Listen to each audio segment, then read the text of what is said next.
Bună ziua! Aș vrea să vă arăt o tufă de afin pregătită pentru iarnă. Am toaletat afinul, i-am tăiat crengile uscate. Am avut grijă să mai tai și din cele mai bătrâne, care sunt gri, și coaja se desface de pe ele. Folosim ace de brad sau pin din pădurile de conifere. Mai adăugăm și sulf agricol sub, dar să nu ajungă la rădăcinile afinului.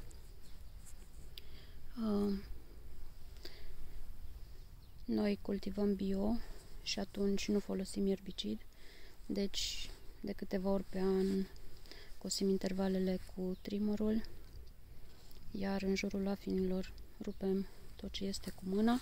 Este foarte important să nu fie plante cu rădăcini care se înfing foarte puternic în sol, pentru că rădăcina afinului este doar la suprafață și atunci le deteriorăm rădăcinile afinilor atunci când facem curat. Deci este important să rămână curat în jurul afinului.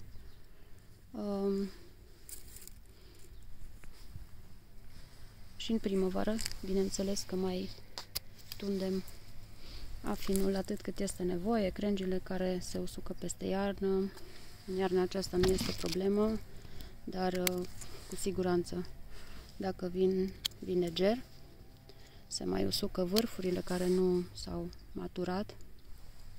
Și mai tăiem, bineînțeles, și crengile din mijloc pentru a aerisi tufa. De exemplu, aceasta o scoatem. Oricum este și uscată, deși are muguri de rod frumoși. Nu putem păstra toate crengile. E foarte important să tundem și să aerisim tufa și să lăsăm crengi doar cât poate duce planta, că altfel afinele sunt mici și fiind și multe, nici nu sunt atât de gustoase. Aici este un teren care nu este foarte pretențios la secetă, deci nu folosim tot timpul apa așa cum se recomandă la afin, ci doar din când în când. I-am plantat într-o gaură în care, pe marginea căruia am pus sac, efectiv sac, iar înăuntru am pus pământ din pădurea de conifere, pământ de aici și, bineînțeles, pregătit cu 2-3 luni înainte, pământ cu sulf agricol pentru a scădea pH-ul solului. Este undeva între 5,5 și 6, cam mare, ar spune unii specialiști, dar văd că le merge foarte bine, nu au nicio problemă și au foarte mult rod. Singura problemă o întâmpinăm cu păsările. În câte un an mănâncă foarte multe afine. În rest, nu avem nicio problemă. Nici cu seceta, nici cu alte lucrări nu întâmpinăm greutăți. Uite, de exemplu, aici este o crenguță care nu are multe afine, deci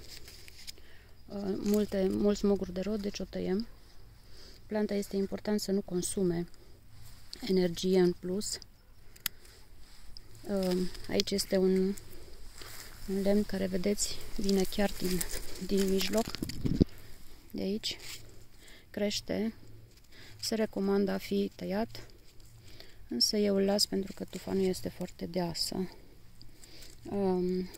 Aici, când sunt crenguțele acelea mici, care au mulți muguri de rod și fac afine chiar în mijloc, pe acelea le tai. În rest, în primăvară ne ocupăm de ce este în plus. Și mai scoatem, bineînțeles, și în primăvară din tufa de afini.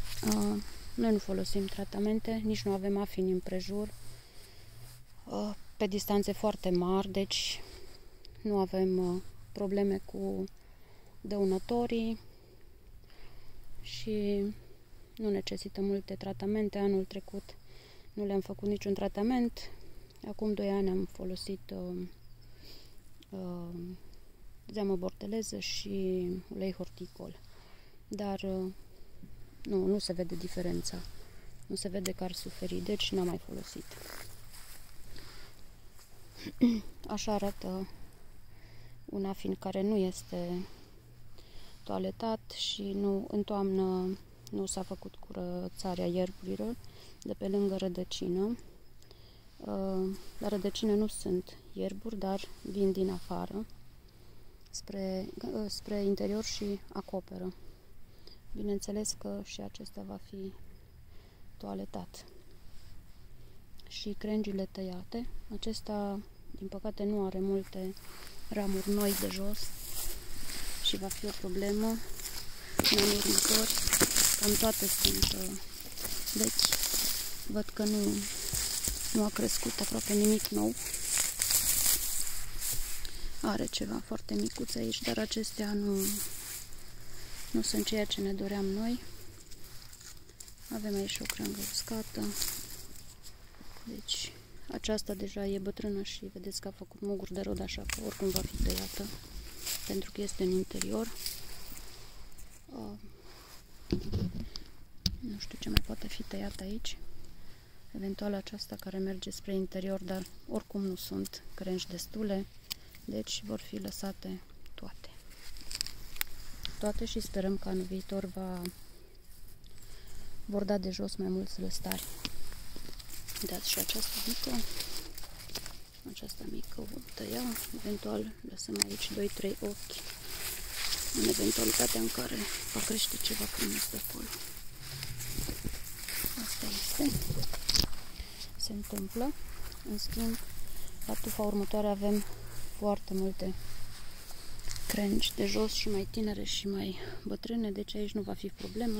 Uitați, avem una uscată, tăiem chiar de jos. S-a întins, tufa s-a întins, uitați aici, nailonul, sacul care a fost pusă. Iarba și așa arată la rădăcină. E bine să aibă mulci peste vară. Dacă nu are mulci, suferă de secetă, așa că noi acoperim cu ace și conuri de brad sau de pin. Depinde de unde le luăm. Sunt în apropiere pădure, așa că nu avem o problemă cu asta. Și uitați ce frumos au dat mugurii de rod. Sunt absolut minunați peste tot. E încărcată tufa. Dar în schimb aici, vedeți, avem niște crengi care cu siguranță, mă rog, este mai în vârstă, se și vede lemnul. Au crescut aici niște lăstari mici care au făcut muguri de rod, dar aceasta spre vârf nu mai face. Așa că până la primul lăstar care face rod îl tăiem, acesta fiind chiar bătrân și fără utilitate. Așa, ce mai putem face? Aici, să vedem, vom tăia această crenguță uscată. Creanga aceasta merge spre afinul celălalt. Am putea să o tăiem, dar nu este necesar. În schimb, aceasta care, atunci când se încarcă cu afine, se duce spre pământ. Pe aceasta cu siguranță o tăiem, deși are muguri foarte frumoși de rod, dar se va culca la pământ. Deci o tăiem undeva pe aici, pentru că aici va face un ciorchine cu floricele, deși este jos, nu ajunge la pământ, iar aici are o creștere nouă, deci o lăsăm și tăiem doar pe aici. Așa. Aceste creșteri, vedeți, sunt subțirele. Se cunoaște că este afin bio, niciodată nu va lăstări ca un afin hrănit intens, dar noi suntem foarte mulțumiți. Afinele sunt extrem de gustoase, nici nu lăsăm foarte multe și în primăvară o să mai tai din crenguțe dacă mi se pare că este prea încărcat. Uitați aici, doar pe crenguța aceasta câți muguri de rod și din fiecare mugure vor ieși foarte multe afine pentru că este un ciorchine de fapt. Să aveți o zi frumoasă!